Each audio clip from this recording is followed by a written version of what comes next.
Well, in New Jersey tonight, there is a push to outlaw incest. First off, you might be wondering why on earth it's legal. Well, secondly, you might be wondering why do lawmakers have a sudden interest in the issue of incest? Pix 11's Jay Dow live in our studio right now with a few more answers. Hi there, Jay. Hi, Tams. You know, this story involves a teenager, but you'll probably agree her story. More importantly, the content of our story tonight may not be suitable for children.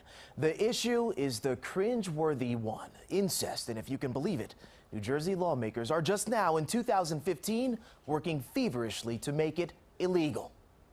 It has been portrayed in both books and movies, such as Flowers in the Attic. But the topic of incest, not just among siblings, but between father and daughter, now has real-world implications in the New Jersey Legislature, of all places. Never in my wildest dreams did I think that our code or our statute did not prohibit this kind of activity.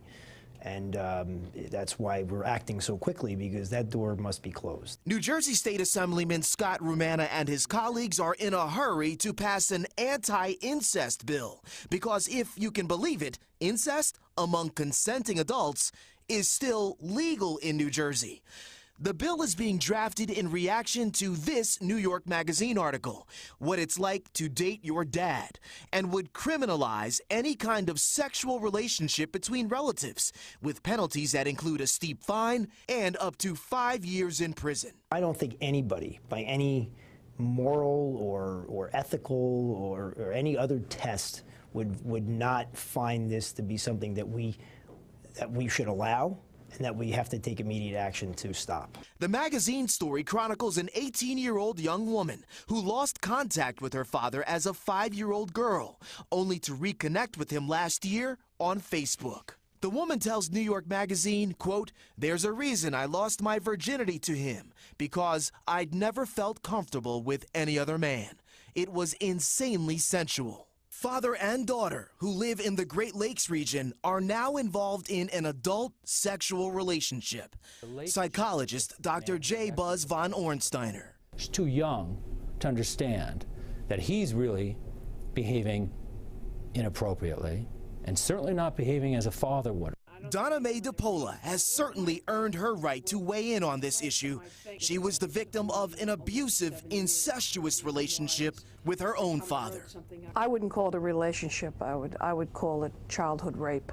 Contrary to the rosy picture painted by the anonymous woman from the New York Magazine article, DePola, who has written a book about her experience, says she spent years paying for the emotional trauma inflicted by the man who helped give her life. I mean, I don't think anyone that reads that, or there might be, this world is a strange place, that might think that people's hearts are as one and they're in love, and I just don't see that. I see that of him taking advantage of his daughter and actually raping her and sexually abusing her.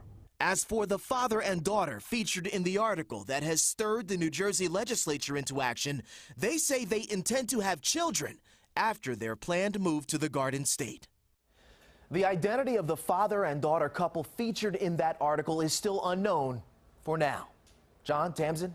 Jay, I got to tell you, I read that article over the weekend myself, and there were so many questions, and the reporter kept, going back and asking over and over why, and how they're going to talk to people about it.